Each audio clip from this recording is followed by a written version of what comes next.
Hyderabad press క్లబ్లో వైఎస్ఆర్సీపీ రాష్ట్ర ప్రధాన కార్యదర్శి పొన్నవోలు సుధాకర్ రెడ్డి మీడియాతో మాట్లాడుతున్నారు. లైవ్ చూద్దాం.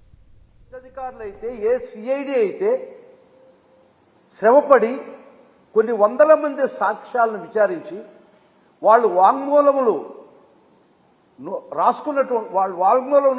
రాసినటువంటి సిట్టు అదే సిఐడి ఈరోజు వచ్చి ఏమీ లేదు కేసులు, చంద్రబాబు పునీతుడు, మంత్రజలాలు పవిత్ర జలాలు ఆయన మీద చల్లుకున్నాడు కాబట్టి ఈ వ్యవస్థ ఈ ప్రతి ఒక్క వ్యవస్థ అతన్ని ఏమీ చేయలేనటువంటి దురదృష్టకరమైన పరిస్థితి.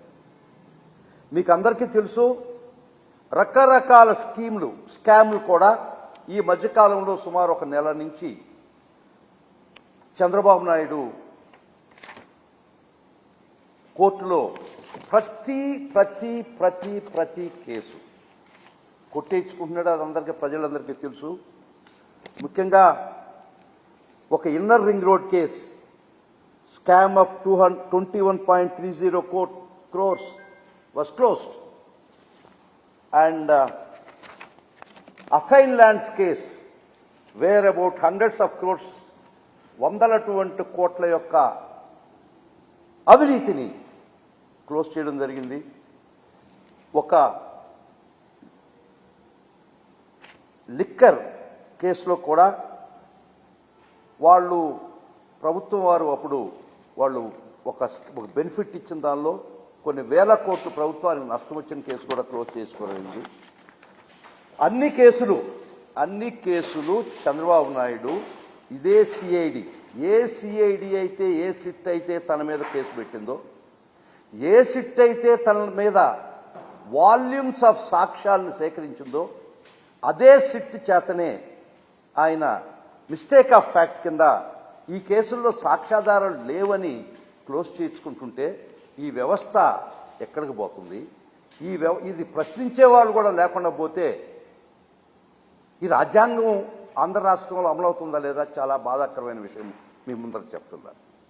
అదే స్కిల్ డెవలప్మెంట్ కేసులో సుమారు 150 మంది సాక్షులను విచారించినటువంటి సిట్ 18 మంది అధికారుల యొక్క వాంగ్మూలం మ్యాజిస్ట్రేట్ గారి దగ్గర రికార్డ్ చేసినటువంటి వైనం.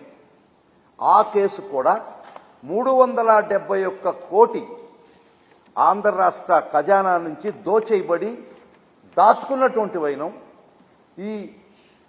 ఆ సంబంధించినటువంటి షెల్ కంపెనీస్ను కూడా అరెస్ట్ చేసినటువంటి వైనం అందరికీ తెలిసినటువంటి విషయం. ఆ ఒక్క కేసులోనే 371 కోటి స్కామ్ చేసి దారి మళ్లించి కొంత రకరకాల వ్యక్తులు చేర్చకుండా ఈ ఫైనల్ బెనిఫిషియరీకి కూడా చేరినటువంటి ఎవిడెన్స్ ఉంది. అదే చంద్రబాబు నాయుడు ఇదే కేసులో సుప్రీంకోర్టులో ఈ రోజు దాకా వాళ్ళు వేసిన క్వాష్ పిటిషన్ పెండింగ్ ఉంది. అదే సిట్ ఆ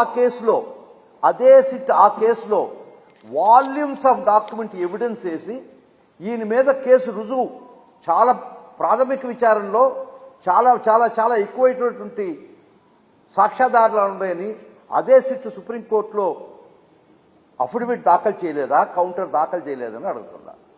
అదే వారు రిమాండ్ చేస్తున్నప్పుడు ఇదే సిట్ అధికారులు వారి మీద పెట్టినటువంటి అభియోగాలు స్పష్టంగా సాక్ష్యాధారాలతో కూడా రుజువు చేసినటువంటి పరిస్థితి ఈరోజు సిట్ ఆఫీసర్స్ లేవా? ఇది నవ్వితే నాకేమి లోటని నవ్విపోరా. ఇదే సిట్, ఇదే ఆఫీసర్స్, ఇదే సిఐడి సేకరించినటువంటి సాక్ష్యాలను ఈరోజు సాక్ష్యాలు లేవని మీరు మిస్టేక్ ఆఫ్ ఫ్యాక్ట్ కింద కొట్టించుకున్నారంటే దీనికి న్యాయ వ్యవస్థ కూడా తలదించుకోవాల్సిన పరిస్థితి మీకు తీసుకొస్తున్నటువంటి వైన. న్యాయ వ్యవస్థ కూడా ఏమి చేయలేనటువంటి పరిస్థితి. ఇక్కడ గ్రామాల్లో ఆడుకుంటుంటారు పిల్లకాయలు దొంగ పోలీస్ ఆట. ఇక్కడ దొంగ వాళ్లే, పోలీసు వారే, వ్యవస్థ వాళ్లే, న్యాయ నిర్ణేతలు కూడా వారే. వారి కేసు మీద వారే ఇన్వెస్టిగేటింగ్ ఆఫీసరు, వారి కేసుల్లో వారే న్యాయ వ్యవస్థ, వారి కేసుల్లో వాళ్లే న్యాయ నిర్ణేత, వారి కేసులో వారే దొంగ. ఇటువంటి పరిస్థితుల్లో ఈ విధంగా అన్ని వ్యవస్థలను నిర్వీర్యం చేసి అన్ని కేసులు కొట్టేయించుకుంటుంటే ఈ భారతదేశంలో కళ్ళప్పగిచ్చి వ్యవస్థలో న్యాయ వ్యవస్థ ఖచ్చితంగా చూడదు. Will take it to the highest doors of the judiciary. ఈ రోజు కూడా భారతదేశంలో న్యాయ వ్యవస్థ చాలా పటిష్టంగా ఉంది. ఖచ్చితంగా ఈ ఆటలు సాగనివ్వమని మరొకసారి చెప్తున్నాం. ఏదో వచ్చిన సంతోషపడబాకండి, తర్వాత ఖచ్చితంగా మీ ఆటలు కట్టబడే రోజు వస్తుంది. న్యాయస్థానం ద్వారానే మీ ఆటలు కట్టిస్తాం. కొన్ని వందల వేల కోట్ల రూపాయల స్కాములు చేసి మీకై మీరే కేసులు మూసేయించుకోవడం అంటే ఇంతకన్నా దుర్మార్గం ఇంకొకటి లేదు. ఈ పోలీస్ ఆఫీసర్ని, ఈ సిట్ అధికారులను ఒకటే అడుగుతున్నా నేను, మీరు సేకరించిన సాక్ష్యం డిజిటల్గా మాన్యువల్గా భద్రపరిచినటువంటి సాక్ష్యం, స్కిల్ డెవలప్మెంట్ కేసులో 150 మంది సుమారు విచారించినటువంటి సాక్షులు ఏమైపోయారు? 18 ఆఫీసర్లు గౌరవ మ్యాజిస్ట్రేట్ దగ్గర ఇచ్చిన వాంగ్మూలం ఏమైపోయింది? ఇన్నర్ రింగ్ రోడ్ కేసులో మీరు క్లోజ్ చేయించారా? స్కిల్ లిక్కర్ కేసులో మీరు క్లోజ్ చేసుకున్నారా? శాండ్ కేసులో కూడా మీరు క్లోజ్ చేసుకున్నారా? మీరు అన్నిట్లో ప్రతి కేసులో మీ యొక్క అధికార దుర్వినియోగం చేసి, ముఖ్యంగా ఇంకోటి చెప్తున్నానండి, ఈ స్కిల్ డెవలప్మెంట్ కేసులో చంద్రబాబు బెయిల్లో ఉన్నాడు. 53 రోజులు జైల్లో ఉన్నాడు. జైలుకు పోయేటప్పుడు కూడా కేసులో ఆధారాలు ఉన్నాయని, ప్రాథమిక ఆధారాలు ఉన్నాయనే కదా కోర్టు వారు పంపించింది.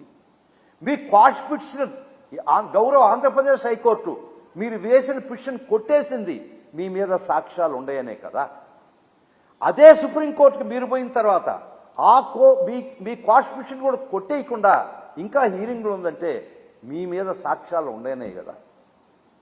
గౌరవ సుప్రీంకోర్టులో మీ క్వాష్ పిటిషన్ పెండింగ్ ఉండగా మీరు స్కిల్ డెవలప్మెంట్ కేసులో ఈ అధికారుల చేత మీరు మిస్టేక్ ఆఫ్ ఫ్యాక్ట్ రాయించి కొట్టేస్తారా? మరలా చెప్తున్నాం, ఈ విధంగా చట్టాలని దుర్వినియోగం చేసినటువంటి అధికారులు కూడా ఒక్కరోజు కోర్టు ముందర జవాబు చెప్పుకోవాల్సిన పరిస్థితి ఖచ్చితంగా మీకు వస్తుంది. చట్ట ప్రకారం వ్యవహరించండి. చట్టానికి ఎవరు అతీతులు కారు. మీకై మీరే సాక్ష్యాలు ఉండని వాల్యూమ్స్ ఆఫ్ పేజెస్ రాసినటువంటి రికార్డులు ఈరోజు సాక్ష్యాలు లేవని మీరు చెప్తుంటే మిమ్మల్ని ఖచ్చితంగా ప్రశ్నిస్తాం. కోర్టు ముందర మిమ్మల్ని కూడా దోషులుగా నిలబెడతాం. ఎందుకంటే ఇన్వెస్టిగేషన్ అనేది మీ యొక్క సొంత విషయం కాదు. అకార్డింగ్ టు విన్సెంట్ ఫ్రాన్సిస్, ఒక చట్ట ప్రకారం there is rule of law in this country. ఒక చట్టాన్ని ఫాలో అవుతున్నటువంటి రాజ్యాంగం ఈ దేశంలో ఉన్నది. మీ సొంత రాజ్యాంగాలు మటుకు కాదు. కాబట్టి ఈ విధమైనటువంటి చంద్రబాబు అధికారంలోకి వచ్చిన తర్వాత ఒక్క నెలలో అన్ని కేసులు కొట్టేయించుకొని అదే పోలీస్ చేత, అదే సిఐడి చేత మిస్టేక్ ఆఫ్ ఫ్యాక్ట్ కింద రెఫర్ ఛార్జ్ షీట్లు ఫైల్ చేయించి మీరు కేసులు కొట్టేస్తే అంతటితో ఆగదు ఈ వ్యవస్థ. ఖచ్చితంగా మీ మీద పైకోర్టుకు తీసుకుపోతాం. దీనిలో సహకరించినటువంటి సాక్ష్యాధారాలు, వాల్యూమ్స్ ఆఫ్ సాక్ష్యాలు ఆల్రెడీ భద్రపరిచి ఆ కేసులో ఉన్నటువంటి సాక్ష్యాలు ఉన్నటువంటి కేసులో కూడా మీరు మిస్టేక్ ఆఫ్ ఫ్యాక్ట్ రాశారంటే మీరు కూడా చట్టం దృష్టిలో తప్పు చేస్తున్నారు. మీరు కూడా ఒక రోజు కోర్టు ముందర ఖచ్చితంగా మీ చర్యలకు బాధ్యత వహించాల్సి వస్తుంది.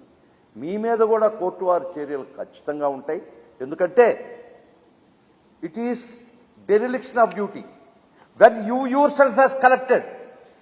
మీరు సాక్ష్యాలు మీకై మీరే కలెక్ట్ చేసినటువంటి సాక్ష్యాలు ఉన్నాయి, వాల్యూమ్స్ ఉన్నాయి, వందల మంది సాక్ష్యాలు మీరు విచారించున్నారు. ఈరోజు తూచని చెప్పేసి సాక్ష్యాలు లేవని చంద్రబాబు గారు పునీతులని చెప్పి వారి మీద పవిత్ర జలాలు చల్లి ఆయన మీద ఏ కేసులు లేవని చెప్పడం, కేసులు ముందరకు తీసుకుపోకుండా పోవడం, కేసులు క్లోజ్ చేయడం చాలా చాలా గర్హనీయమైన చర్య. వైఎస్ఆర్ కాంగ్రెస్ పార్టీ కానీ ప్రతి పౌరుడు బాధ్యత ఉంది. ఇది కానీ అలౌ చేస్తే అధికారంలో ఉండినటువంటి ప్రతి వ్యక్తి తను ఏ దుశ్చర్యకైనా పాల్పడి తన అధికార బలంతో కేసు కొట్టించేసుకుంటే ఇంకా సామాన్య మానవుడి పరిస్థితి ఏందో మీకు అర్థమవుతుంది. కాబట్టి చెప్తున్నాం, ఇన్ని వేల కోట్ల స్కాములకి ఒక్క కేసు కాదు, ఒక ఇది కాదు, మీ యొక్క చరిత్ర చిట్టా ఇప్పితే భారతదేశంలో ఏ ముఖ్యమంత్రి చేయనటువంటి తీవ్ర అధికార దుర్వినియోగానికి మీరు పాల్పడుతున్నారు. పోలీసులు చంద్రబాబు మామూలుగా ఎట్లుందంటే ఆయనే నేరస్తుడు, చంద్రబాబే నేరస్తుడు, చంద్రబాబే న్యాయవాది, చంద్రబాబే జడ్జి, చంద్రబాబే ఇన్వెస్టిగేషన్ అధికారి. ఈ పరిస్థితిలో మీరు కొనసాగుతున్నారు. అవినీతి చేసేది మీరే, అవినీతి మీద ఇన్వెస్టిగేట్ చేయించి కేసు లేదని చెప్పేది మీరే, తీర్పులు కూడా మీరే చెప్పుకున్నటువంటి పరిస్థితి ఈ రాష్ట్రంలో కొనసాగుతుంది. మీ అవినీతి చిట్టా ఇప్పితే ఇన్నర్ రింగ్ రోడ్ పేరుతో 21.30 కోట్లు స్కామ్ ఉందా లేదా, తర్వాత ఈ స్కిల్ డెవలప్మెంట్ కేసులో 371 కోట్లు మీరు అవినీతికి పాల్పడ్డారని సాక్ష్యాధారాలు ఉన్నాయా లేవా?